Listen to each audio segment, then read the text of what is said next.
प्रातःकालीन आपण भगवद्गीता सिरीज सुरू केलेले 108 महत्वपूर्ण श्लोकांचे त्या सिरीमध्ये आज बहुतेक 34वा दिवस आहे आपला. तर त्यामध्ये आपण अध्याय 4 ज्याचं नाव आहे ज्ञान कर्म संन्यास योग, या अध्यायातील आपण 10वा श्लोक समजून घेण्याचा प्रयत्न करणार आहोत. तर चलूया मग आपण सुरू करूया. ओम नमो भगवते वासुदेवाय. ओम नमो ओम नमो भगवते भगवते वासुदेवाय. ओम नमो भगवते वासुदेवाय. ओम नमो भगवते वासुदेवाय.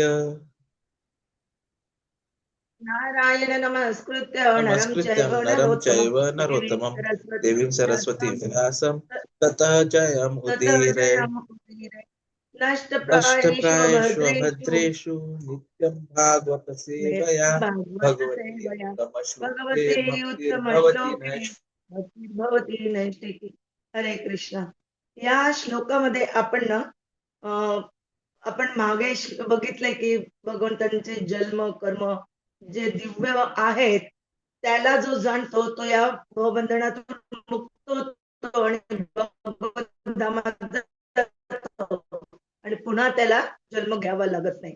तर ती जन्म कर्म हे जाणणं नुसतं महत्वाचं नसून तर त्याबरोबर काय पाहिजे ते आपल्याला ह्या श्लोकामधून समजून घ्यायचंय. आपल्याला काय करायचंय, राग भय क्रोध यांच्यापासूनही आपल्याला सुटकारा करून घ्यायचा आहे.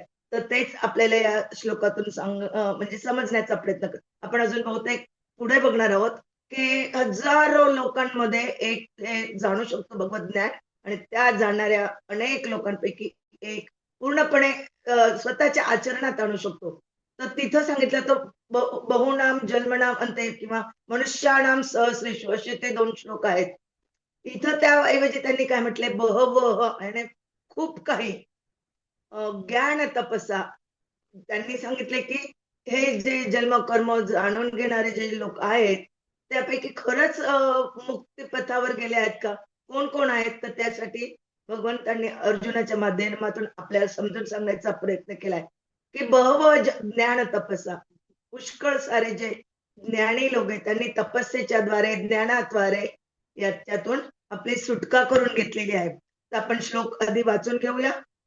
वीतराग भय क्रोधा वीतराग मत्मया भय क्रोधाः मत्मया माम उपाश्रिताः मत्मया मामुपाश्रिताः बहवो ज्ञान तपसा पूताः बहवः ज्ञान तपसा पूताः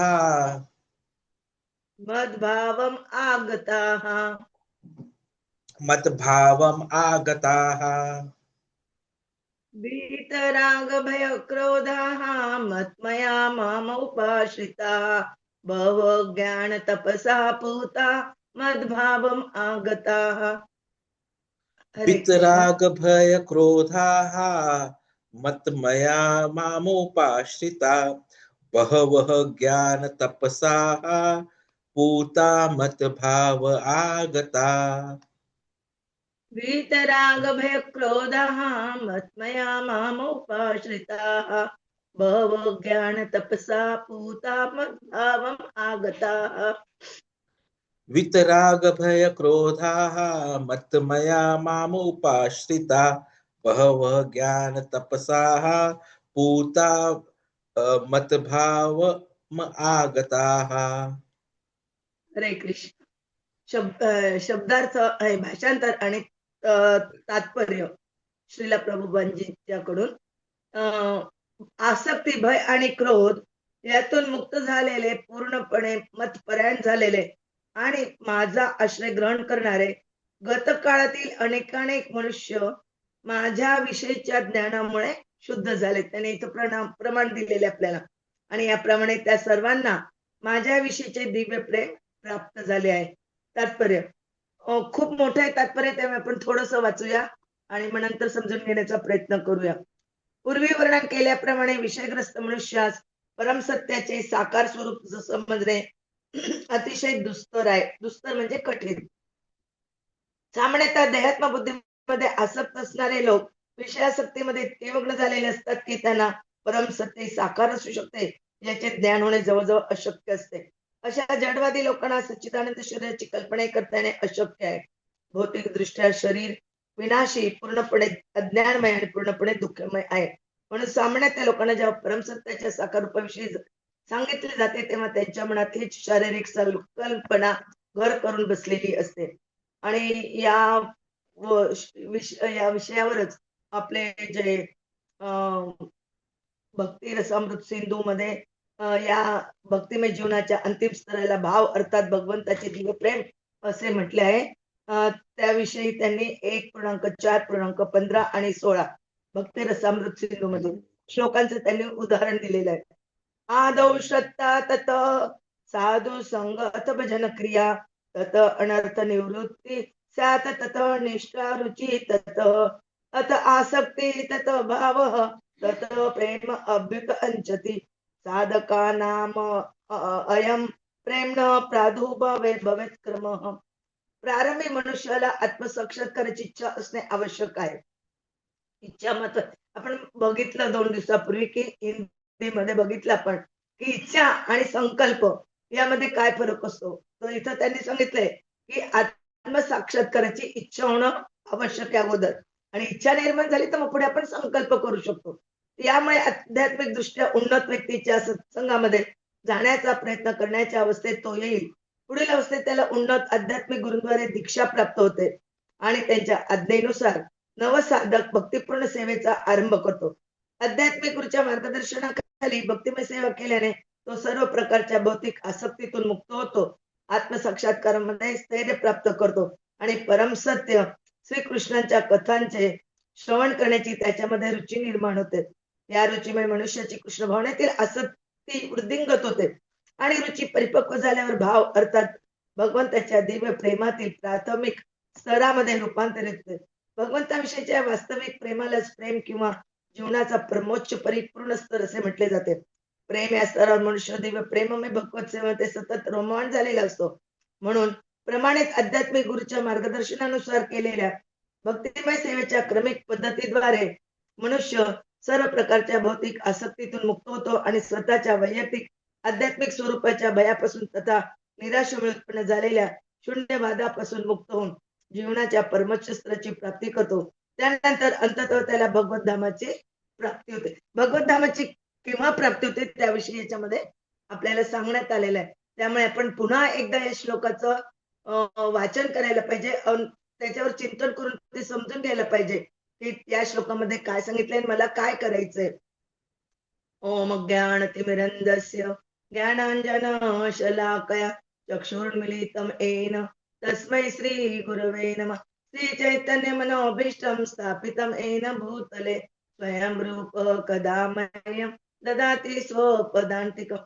वन्देऽहं श्रीगुरोः श्रीयुतपदकमलं श्रीगुरून् वैष्णवाञ्च श्रीरूपं साग्रजातं सगण रघुनाथान्वितं तं सजीवं साद्वैतं सावधूतं परिजनसहितं कृष्ण चैतन्य देव श्री राधा कृष्ण पादान् सगण ललिता श्री विशाखान्वितांच नमो ओम विष्णुपादाय कृष्ण प्रेष्ठाय भूतले श्रीमते भक्ति वेदांत स्वामिनिति नामिने नमस्ते सरस्वते देवे गौरवाणी प्रचारिणे निर्विशेष शून्यवादी पाश्चात्य देश तारिणे वांछा कल्पतरुभ्यश्च कृपा सिन्धुभ्य एव च पतितानां पावनेभ्यो वैष्णवेभ्यो नमो नमः.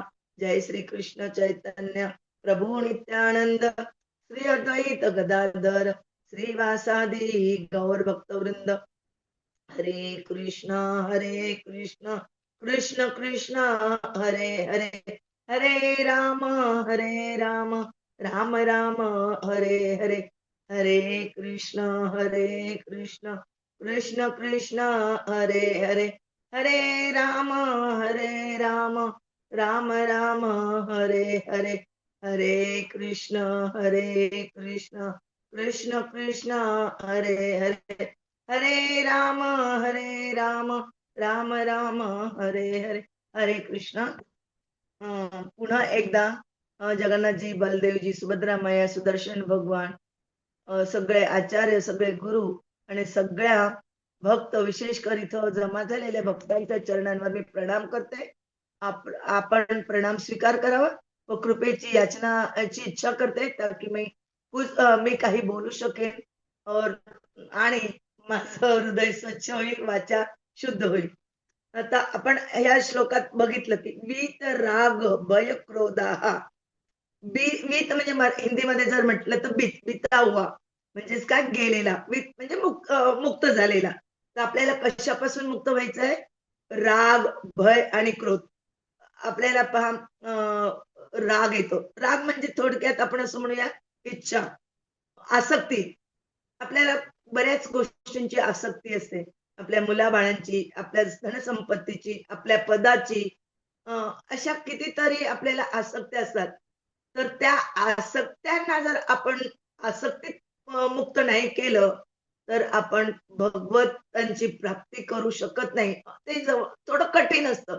करू शकत नाही असं नाही, प्रयत्न केला तर होतं. पण थोडंसं आपल्याला कठीण वाटतं आणि आपल्याला वाटतं, "अरे, मी इतक्या दिवसापासून जप करते, सेवा करते, पण मला अजून अ, आसक्ती का वाटते?" कारण आपण काही पदार्थ बनवले किंवा स्वयंपाक केला, तर आपल्याला असं वाटायला नको की मी केला. भगवंतांनी माझ्याकडून करवून घेतलं. भगवंतांनी ची जी सेवा करतो आपण, मी केली नाही, तर भगवंत माझ्याकडून ती सेवा, कारण भगवंत जोवर आपल्याला चालना देत नाही, आपल्यामध्ये ती शक्ती निर्माण करत नाही, तोवर आपण काय करू शकते? आपण काही दिवसां 2-4 दिवसापूर्वी मोहम्मद अलीचं पण उदाहरण बघितलं होतं. की तो इतका वेट लिफ्टिंग होता. पण त्याला ज्यावेळेला पॅरालिसिस झाला, त्यावेळेला तो एक ग्लास सुद्धा उचलू शकत नव्हता. आणि त्यामुळे त्याचं काय आपणही तसे जोवर आपल्याला भगवंत शक्ती देत नाही, तर आपण काही करू शकत नाही. लहान मुलं केव्हा बोलायला लागतात? जेव्हा भगवंत त्याला बोलण्यास शक्ती देतात, वाचा देतात त्याला. क्रियान्वित करतात त्याच्या वाचेला, तेव्हा तो बोलू शकतो. तसंच जेव्हा आपण जे काय बोलतो, आपण किती ठरवलं, की मला हे बोलायचं, हे करायचंय. पण भगवंताला जे आपल्याकडून करून घ्यायचं तेच ते भगवंत करून घेतात. आपण आपल्या मनाने काहीही करू शकत नाही. आपण आपल्या मनाचे स्वतंत्र मालक नाही आहोत. भगवंत हेच आपले आश्रयस्थान आहे आणि तेच एकमेव कंट्रोलर आहेत. आपण कंट्रोल्ड आहोत म्हणजे आपण आश्रित आहोत, नियंत्रित आहोत. भगवंत नियंत्रक आहेत. तर हे झालं आसक्तीविषयी. भय, आपल्याला भीती असते. माझ्याकडे एवढं काही धनसंपत्ती आहे. पुढे कसं होणार? काय होणार? हे नष्ट तर नाही होणार. आज माझी मुलं आहेत किंवा माझे आई-वडील आहेत. आज माझ्यासोबत आहेत. पण काही वेळ काळाने भगवंत यांना हिरावून घेणार ते आपल्याला माहीत असतं. पण तरी आपल्या मनात एक भीती असते, की कदाचित माझे आई-वडील नसतील. माझे मुलं माझ्यापासून दूर झाले तर. कारण आज आपण किती किती लोकांची उदाहरणं बघतो, की आई-वडील मोठ्या कष्टाने मुलांना मोठं करतात आणि मुलं मोठं झाल्यावर काय करतात, आपल्या मनाप्रमाणे शिक्षणासाठी बाहेर परदेशी जातात आणि तिथंच सेटल होतात. तिथंच एखादी मुलगी पटवून लग्न करतात. घरी आपल्या आई-वडिलांकडे कधी परतून येत नाही. फार क्वचित असतात, की ते घरी येऊन आपल्या आई-वडिलांची सेवा करतात. असे क्वचित लोकं असे भगवंतही तेच सांगतात, की मनुष्याणाम सहस्रेषु. तसंच भगवंत आपल्याला सांगतात, की अशा अनेक लोकांपैकी एक मला जाणण्याचा प्रयत्न करतो आणि त्यामुळे ये यथा माम प्रपद्यन्ते तान् तथैव भजाम्यहम्. आणि जे ज्यानुसार मला शरण येतात, माझी भक्ती करतात, त्यानुसार मी त्यांना अ, आश्रय देतो, त्यांची काळजी घेतो. आणि जो पूर्णपणे माझ्यावर आश्रित होतो, तेषां दमु समुद्धरताम्, असा एक श्लोक आहे आपल्या भगवद्गीतेमध्ये, की त्यांच्याजवळ जे काय आहे त्याचं मी संरक्षण करतो आणि त्यांना या भवसागरातून पार नेऊन भगवत धामात माझ्याजवळ आणतो. कारण आपण त्यांची मुलं आहोत आणि केव्हाही आई-वडील आपल्या मुलांपासून दूर राहून सुखी होऊ शकत नाही. जर आपल्यालाही सुद्धा एकजुटीने आपल्या आई-वडिलांसोबत राहूनच तो आनंद मिळू शकतो. आपल्याला बाहेर आई-वडिलांना सोडून भलेही सुख असं वाटत असेल, आपल्याला वाटतं की आपण या जगात आलोय, आपण इतकं धन कमवलं वगैरे, आम्ही सुखी आहोत. पण केवळ आपले जे परमपिता आहेत त्यांना सोडून आपण सुखी आहोत का? कधी नाही. हे जे सुख आहे केवळ भ्रम आहे. हे नश्वर आहे, अशाश्वत आहे, नाश पावणार आहे. आणि आपले भगवंत जे आहे ते कसे आहेत? अनिश्वर. अ, ते शाश्वत आहे. नष्ट नाही होत ते. तर तो जे सुख मिळतं किंवा जो आनंद मिळतो, इथं सुद्धा सुख आणि आनंद याच्यामध्ये त्याने थोडा परिभाषित करण्याचा प्रयत्न केलेला आहे. सुख म्हणजे जे आपल्याला वाटतं, की हे आनंद देतो आपल्याला ते सुख. पण ॲक्चुअल सुख काय तो परम आनंद, की त्या परम आनंदामध्ये आपल्याला शाश्वतता प्राप्त होते. हे सुख काय आज आहे, आज माझ्याकडे टू व्हीलर आहे किंवा फोर व्हीलर आहे. पण काही वेळाने ती नष्ट होणार आहे, खराब होणार आहे. तर आज जे सुख वाटतं ते काही काळानंतर नाही वाटणार. ते बिनकामी होऊन जाणार. पण हे भगवंतापासून जे प्राप्त झालेलं सुख असतं, ते पर्मनंट असतं. पर्मनंट असतं म्हणजे शाश्वत असतं, अविनाशी असतं आणि त्यामुळे आपल्याला ते जे सुख मिळतं ते म्हणजे आनंद असतो. आता या भयापासूनही आपल्याला मुक्त व्हायचं. क्रोध. आपल्याला क्रोध केव्हा येतो? आपण कोणाशी चर्चा करतो आणि आपण खूप समजून सांगण्याचा प्रयत्न करतो त्यांना, पण त्यांच्या डोक्यात घुसत नाही. ते ऐकायला तयार नसतात आणि आपल्याला काय वाटतं माझंच बरोबर आहे. आणि जेव्हा आपल्या मनाप्रमाणे काही गोष्टी घडत नाही, तेव्हा आपल्याला क्रोध येतो. आणि त्या म्हणून इथं सांगण्यात आलेलं आहे, की राग, भय, क्रोध याच्यापासून मुक्त होण्यासाठी काय करायचंय? मत मत मया माम उपाश्रिता. पूर्णपणे आपल्याला भगवंताला शरणागत होऊन त्यांचा आश्रय ग्रहण करायचा आहे आणि आश्रय ग्रहण केलेले आणि मुक्त झालेले गतकाळात अनेक अनेक मनुष्य होऊन गेले असं ते आपल्याला सांगता येते. कारण जेव्हा आपण पूर्णपणे त्यांच्या चरणावर शरणागती घेतो आणि त्यांचा आश्रय ग्रहण करतो, तेव्हा आपल्याला जे ज्ञान प्राप्त होतं ना, ते शुद्ध ज्ञान असते आणि त्या शुद्ध ज्ञानामुळे आपण अ, शुद्ध ज्ञानामुळे आपण काय करतो? अ, त्या सर्वांविषयीचे जे दिव्य प्रेम प्राप्त होते आपल्याला, ते शुद्ध ज्ञान प्राप्त झाले म्हणजे आपल्याला कळतं, की भगवंताची सेवा करणं. जे चैतन्य महाप्रभूंनी आपल्याला सांगितलंय, "जीवेर स्वरूप आहे कृष्णेर नित्यदास. हरेर नाम, हरेर नाम, हरेर नाम केवलम. कलौ नास्त्येव, नास्त्येव, नास्त्येव विनती अन्यथा." बस एवढं आपल्याला लक्षात ठेवायचंय, सगळ्यांची सेवा करायची आणि अ, असं केल्यानंतर भगवंतांनी आपल्याला गॅरंटी दिलेली ह्याच श्लोकात, "मत भावम आगताः." माझ्याविषयीचे दिव्य प्रेम प्राप्त होतं आणि त्यांनी आपल्याला सांगितलंय, "मन्मना भव मद्भक्त मत्याजी माम नमस्कुरु." या 4 गोष्टी केल्या तर आपण भगवंताच्या जवळ जाऊ शकतो आणि विश्वास ठेवणं महत्वाचं आहे. ज्यावेळेला आपली विश्वास दृढ होतो, अ, अ, विश्वास दृढ होतो, श्रद्धा दृढ होते, तेव्हा आपण कुठल्याही गोष्टीचं म्हणा, जी काही गोष्ट करायची तिथं जर आपल्या मनात इच्छा झाली करण्याची आणि त्या इच्छेला आपल्याला परिपूर्ण करायचं तर आपल्याला दृढता येणं जरुरी आहे, की हे मला करायचंच आहे. आणि अशी दृढता प्राप्त झाली म्हणजे आपण ते कार्य नीटनेटकेपणाने, मनाने त्याच्यामध्ये पूर्णपणे तल्लीन होऊन करण्याचा प्रयत्न करतो. तेच आपल्याला या श्लोकातून समजतंय आणि यासाठी आपल्याला भक्ती रसामृत सिंधू मधलं पण उदाहरण दिलेलं आहे रूप गोस्वामींनी त्यांच्या भक्ती रसामृत सिंधूमध्ये सांगितलेलं आहे 9 गोष्टी जे 9 भागवत म्हणजे भक्तीच्या 9 गोष्टी आहेत. त्या स्टेजेस आपल्याला हळू क्रमिक पद्धतीने चढून जायचं आहे. पहिलं आहे श्रद्धा. आपण बघितली श्रद्धा दृढ करायची आपल्याला. श्रद्धा आली, की मला भक्ती करायची, भजन करायचं, कीर्तन करायचं, जप करायचं. मग कसं करायचं?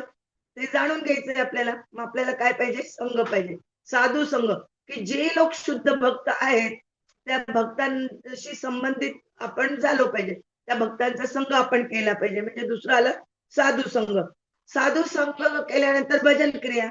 मग ते आपल्याला समजवतात, की कसं करायचं. क्रिया म्हणजे पद्धती काय? कोणत्या पद्धतीने, कशा रीतीने आपल्याला ते करायचंय. त्याच्यानंतर अनर्थ निवृत्ती. म्हणजे क्रिया करताना म्हणजे साधनाद्वारे आपण भजन करतो. त्यावेळेला आपल्याला कळतं की काय अनर्थ आहेत, काय अडचणी आहेत, त्या आपल्याला कशा निवृत्त करायच्या आहेत. नंतर 5वं येतं निष्ठा. हे सगळं केल्यावर आपली निष्ठा पक्की होणं, त्याला आपण चिपकून राहणं, तल्लीन राहणं. कोणी कितीही आपल्याला विचलित करण्याचा प्रयत्न केला, तरी आपण विचलित न होता अ, त्या जे आपण स्वीकारले की मला 16 माळा जप करायच्याच आहे, काही हो. तर ती झाली निष्ठा आणि त्याच्यानंतर आपल्याला रुची निर्माण होते, आवड निर्माण होते. आपल्याला आवड निर्माण झाली म्हणजे आपण कोणतीही गोष्ट सहज रीतीने करू शकतो.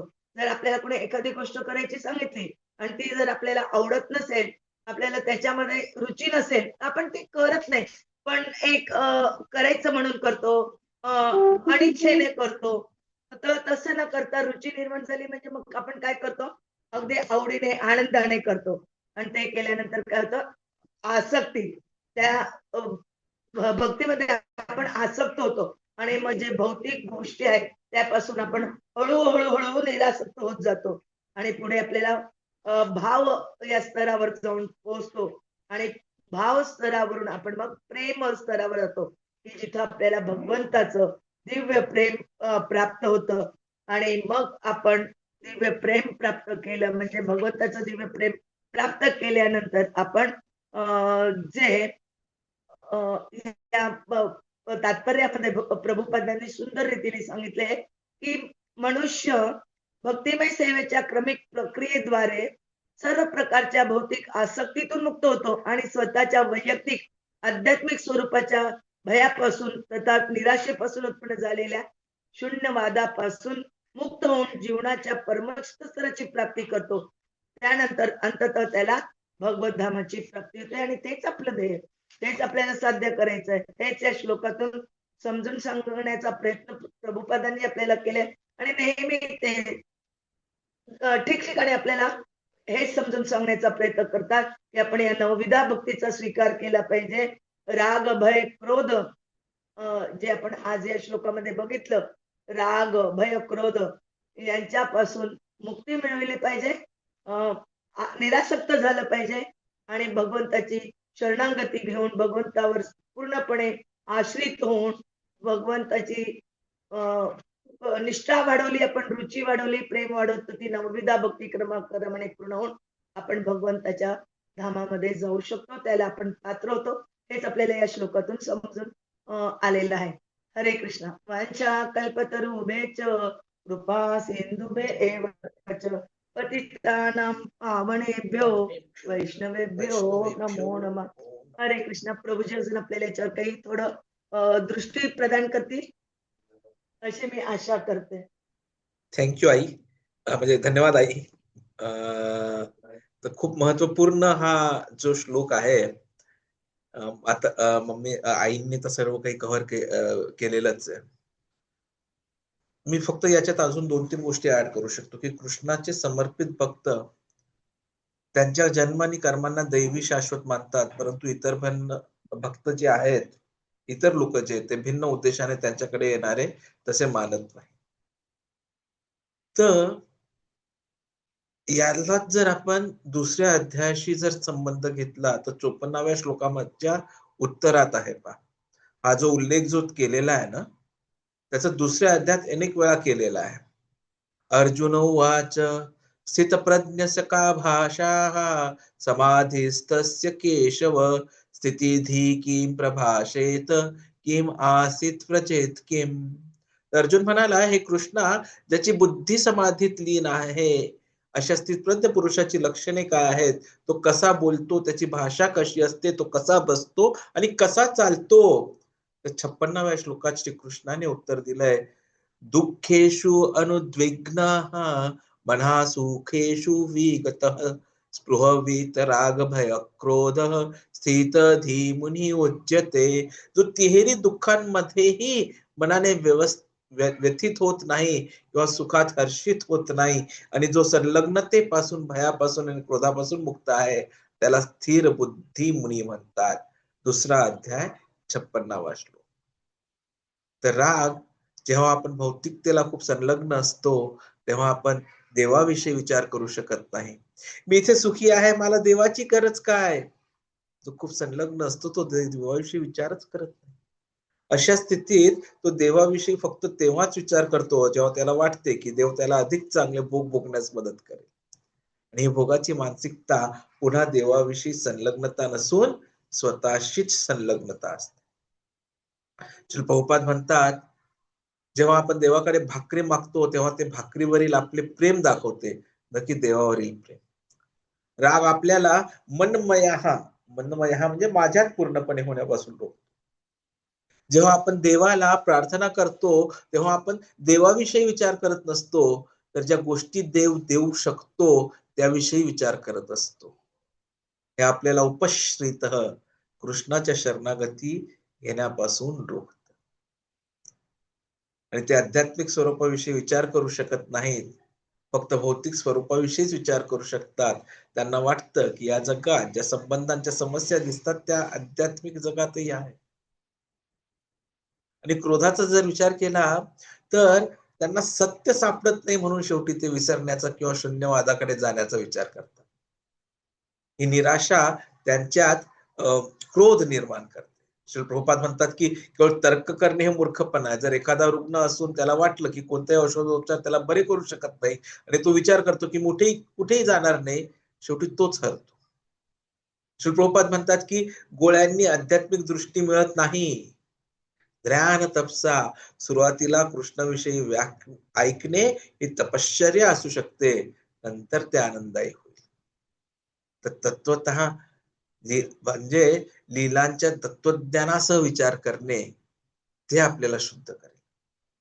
कृष्णाच्या महिमेविषयी ऐकणे आपल्याला शुद्ध करते आणि ते कृष्णाकडे आपले नैसर्गिक आकर्षण पुन्हा जागृत करते. जसं भक्ती रसामृत सिंधू मधला हा श्लोकही आला होता. तर श्रद्धेने सुरुवात होते, मग भक्ताच्या संगतीने भजन क्रिया सुरू होते, परिवर्तन होतं आणि मग निष्ठा विश्वास मजबूत होतो. जेव्हा आपण उपचार घेतो आणि सकारात्मक परिणाम दिसू लागतो तेव्हा आपल्याला वाटते की हो ते काम करत आहे, ती निष्ठा. मग रुची आस्वाद मग आसक्ती जी संलग्नता आहे. उदाहरणार्थ कावेळीसाठी उसाचा रस, मग कृष्णाविषयी सकारात्मकता काय आहे, तर स्नेह मग प्रेम कृष्णाविषयी स्वयं प्रेरित प्रेम आणि टप्प्याटप्प्याने हे प्रेम हळूहळू येईल. आणि आपण भगवंतांना हीच प्रार्थना करू शकतो की हे भगवंता आता आम्हाला ते प्रेम जे आहे ते आणून दे. आणि त्यासाठी आपल्याला काय करायचंय, तर सदैव भक्तांच्या संगतीत राहायचंय, जप करायचा आहे, श्रवण करत राहायचंय, पठन करत राहायचंय, कृष्ण प्रसादाचं सेवन घ्यायचंय आणि कृष्ण प्रसादाच्या सेवनासह विग्रहांची सेवा करायची. हरे कृष्णा. दंडोत प्रणाम. वांछा कल्पतरुभ्यश्च कृपा सिंधुभ्येव च पतितानां पावनेभ्यो वैष्णवेभ्यो